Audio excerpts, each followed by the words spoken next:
ಬೇಟಿ ಪಡಾವ್. ನಿಮ್ಮ ನಿಮ್ಮ ನಿಮ್ಮ ಅಧಿನಾಯಕಿ ಸೋನಿಯಾ ಗಾಂಧಿ ಅವರು ಈಗ ಸಂಸತ್ ಭವನಕ್ಕೆ ಬರ್ತಾ ಇದ್ದಾರೆ. ಆ ದೃಶ್ಯಗಳನ್ನು ನಾವು ತೋರಿಸ್ತಾ ಇದೀವಿ. ಈಗ ಇನ್ನು ಸ್ವಲ್ಪ ಹೊತ್ತಿಗೆ ಆರಂಭ ಆಗಿದೆ.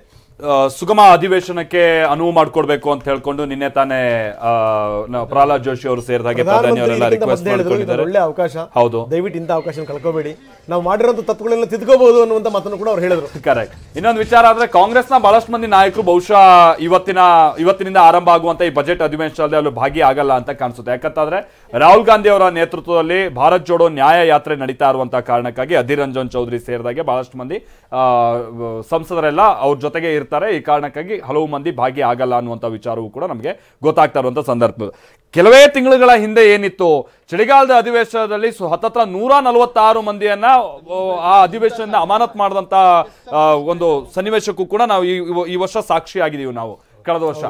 ಸೊ ಹಾಗಾಗಿ ಈಗೊಂದು ಸುಗಮ ಕಲಾಪ ನಡಿಬೇಕಂತ ಅನಿವಾರ್ಯತೆ ಇದೆ. ಆಮೇಲೆ ಚುನಾವಣಾ ವರ್ಷ, ಜೊತೆಗೆ ಎಲ್ಲ ಪೊಲಿಟಿಕಲ್ ಪಾರ್ಟೀಸ್ನ ಬಿಹೇವಿಯರ್ ಹೇಗಿದೆ, ನಡವಳಿಕೆ ಹೇಗಿದೆ ಅಂತ ಅದು ಇರ್ರೆಸ್ಪೆಕ್ಟಿವ್ ಆಫ್ ಪಾರ್ಟೀಸ್ ಜನ ಕೂಡ ಎದುರು ನೋಡ್ತಾ ಇರ್ತಾರೆ. ಹಾಗಾಗಿ ಅದು ಆಡಳಿತ ಪಕ್ಷದವರು ಅಷ್ಟೇ ಅಥವಾ ವಿರೋಧ ಸ್ಥಾನದಲ್ಲಿ ಕೂತಿರುವಂಥವರು ಅಷ್ಟೇ, ಅವ್ರ ನಡವಳಿಕೆ ಹೇಗಿರುತ್ತೆ, ದೇಶದ ಭದ್ರತೆ ಅಂದ್ರೆ ಆರ್ಥಿಕವಾಗಿ ಭದ್ರ ಬುನಾದಿಯನ್ನು ಹಾಕುವಂತ ನಿಟ್ಟಿನಲ್ಲಿ ಇವ್ರು ತೆಗೆದುಕೊಳ್ಳುವಂತ ನಿರ್ಣಯಗಳು, ಅದಕ್ಕೆ ತಕ್ಕಂಗೆ ಅವರು ತೋರಿಸುವಂತ ನಡವಳಿಕೆ, ಇದೆಲ್ಲ ಕೂಡ ಬಹಳ ಮುಖ್ಯ ಆಗುತ್ತೆ.